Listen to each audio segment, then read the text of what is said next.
Oh boy, do we have a good one for you on Tuesday night. It is center court and maybe the most entertaining show in the NBA. LUKA Doncic to the Dallas Mavericks, home for Kawhi and the Clippers. What a battle of titans. Tuesday night on NBA TV. Our coverage begins with the warm-up at 6 p.m. Eastern. Before all that, let's hear from Luka, who chatted with 3D.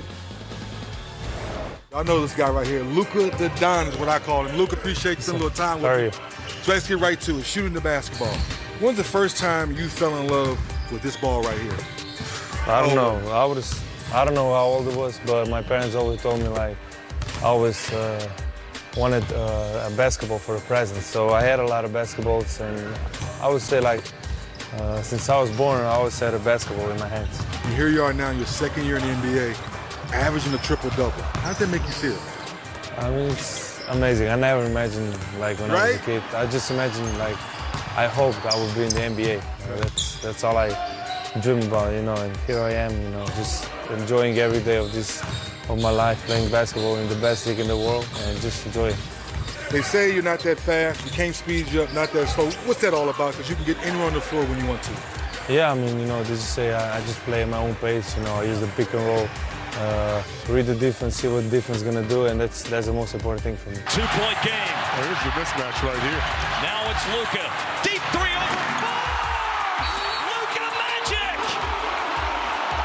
Late game situation, late shot clock. We all have a go-to move. The LUKA step back. Take me through with the step back. Yeah, I mean, I just, you know, like it's movement. Normal shot, you know, I don't bend my knees that much, you know, I just forget. But on the step back, you know, I got to my rhythm when I do, which balance is the best shot. It's the best shot for me. Is there one player when you were growing up you kind of looked at and said, I like his game, I want to model my game after him? Yeah, LeBron. Yeah. All day. Yeah. Sharing, rebounding. Everything, yeah, he can do everything. My man, LUKA the Don, appreciate you. Shooter's Paradise, the best.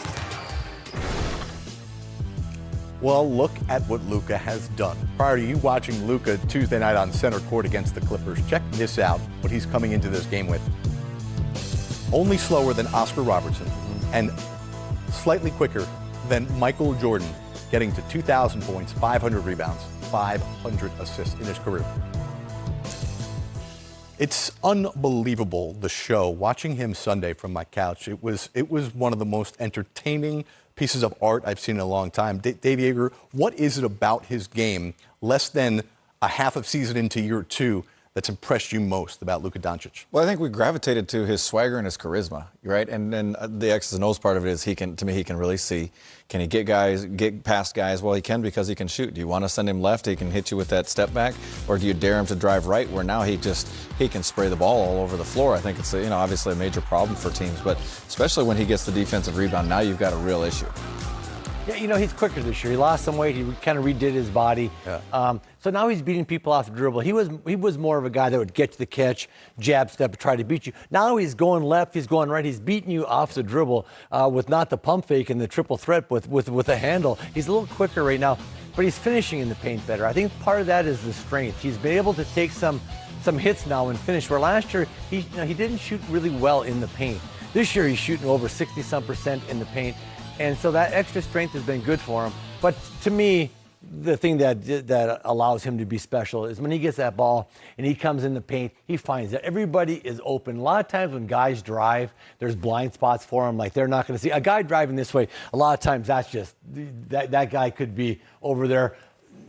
Might as well just be not on the floor. Never see him. They can only see this side of the floor. Everything's open for him, and he has no blind spots. So he finds everybody. And much like when you watch Jokic in Denver, how hard everybody cuts, everybody out there is moving, getting to open spots, because they say, if I get open, he'll find me. And it's really fun to play with guys like that, because your job is just to give them openings so that just make yourself available, and he finds you. Yeah, he's got a fearlessness to him. He's got the ability to take over games, but that certainly will be challenged on Tuesday night on center court on NBA TV as they take on a Clipper team who take a look at what the Clippers have done to start the season. Now, you say they played a whole bunch of home games, but their schedule has been relatively difficult. They're going to go on the road a lot here, Mac, over the next few weeks, but of these games, there's a lot of winnable games that as a coaching staff, I'd imagine you have to circle and say, all right, we really, as this team with the maturity and veteran leadership we have, we should win these games.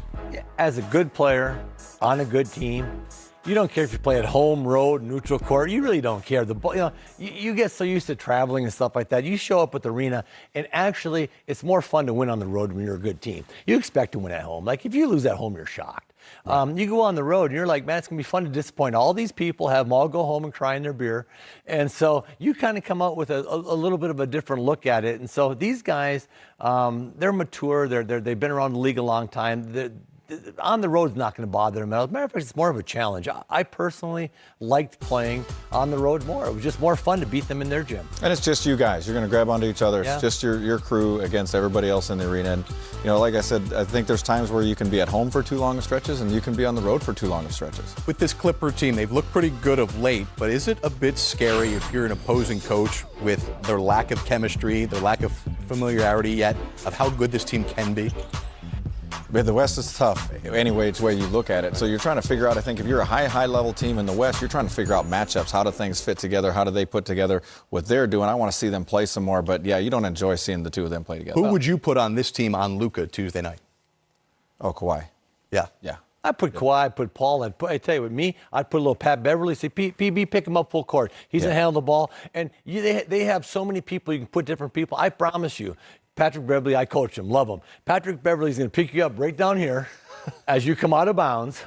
He's going to flop 16 times. He's going to shuffle his feet. And by the time you get to half court, you're going to be saying, who can I throw this ball to? And then you put Kawhi on him, who's just going to be like quiet assassins, not going to do anything. All of a sudden you say, Paul George, take a little piece. You're going to give him different looks. Yeah. And then here's the nice thing. Where they put in Montrezl Harrell. They said, let's just switch. Yep. Montrezl Harrell's going to get up and put his feet down. He's not getting 40 against the Clippers like he's got against everybody else. Doncic against Kawhi, Tuesday night, center court, right here on NBA TV. All right, update from what's happening in Atlanta.